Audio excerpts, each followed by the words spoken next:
Hi, I'm Steve Dans with Liat Cohen. I want to thank you very much for visiting our website today. We're going to discuss a few of the general terms and conditions and gotchas that can come up in severance agreements. What I would say at the beginning of this little discussion is that when you think severance, remember the second most important word of all, which is and release of claims.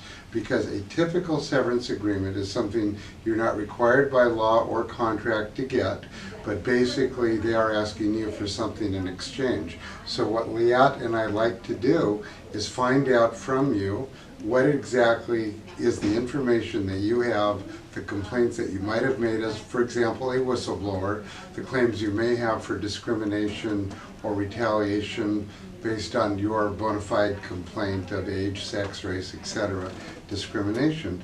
So those are kind of the important things to look out for in a severance agreement. The other thing would be, what exactly are you getting paid for this? And Liat, what has been your experience in terms of the amount of severance a typical worker should look for? It depends on what the typical worker does and the salary of the typical worker. We have had clients that their companies and employers will give them 2-week severance and will not negotiate. And that's when the attorneys come in and are usually able to negotiate a better deal, whether it's 4 months, sometimes it's a year. If someone is in an executive position, then usually the severance is higher. It also depends on the reason for the termination or the separation from employment. So anything like a severance agreement, a termination, a separation agreement, all of these terms are basically mean the same thing. And what the employer wants from you is a release of all claims against them. And so the question is, what are they willing to pay you as the employee to get that release of all claims?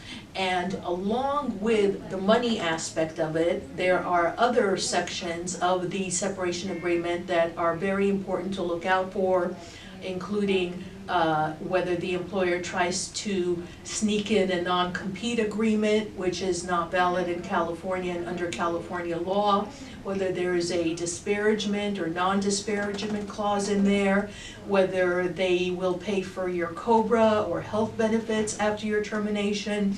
So it's not just the amount of severance that is being offered, it's also all the other sections of the general release and what you're releasing, including the 1542, Steve. Right, 1542, Liat, refers to the Civil Code of California, which generally will require you to release all claims known or unknown. So be very careful that you've ascertained, and hopefully through legal counsel, what your potential claims or unknown damages may be from some prior act.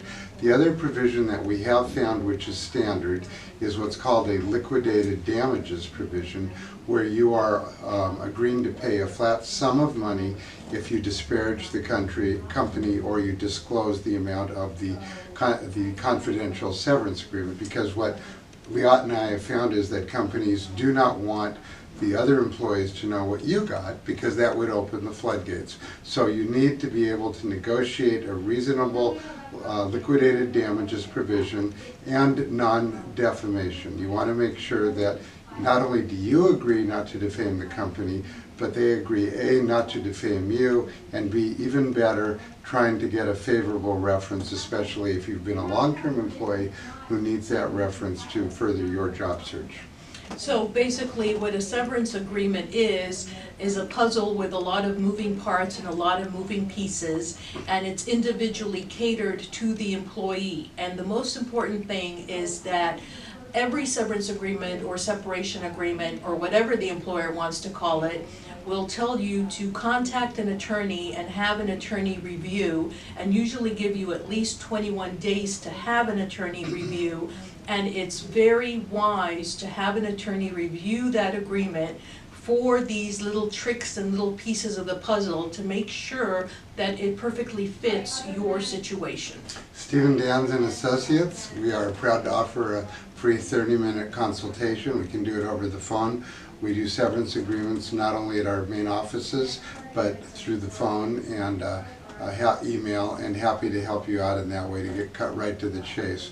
I would say that the 21-day provision has a big impact if you're over 20, strike that, if you're over 40 years of age. So we would need to talk with you about all of your rights under both federal and state law here in California. And thank you very much. I'm Leot Cohen.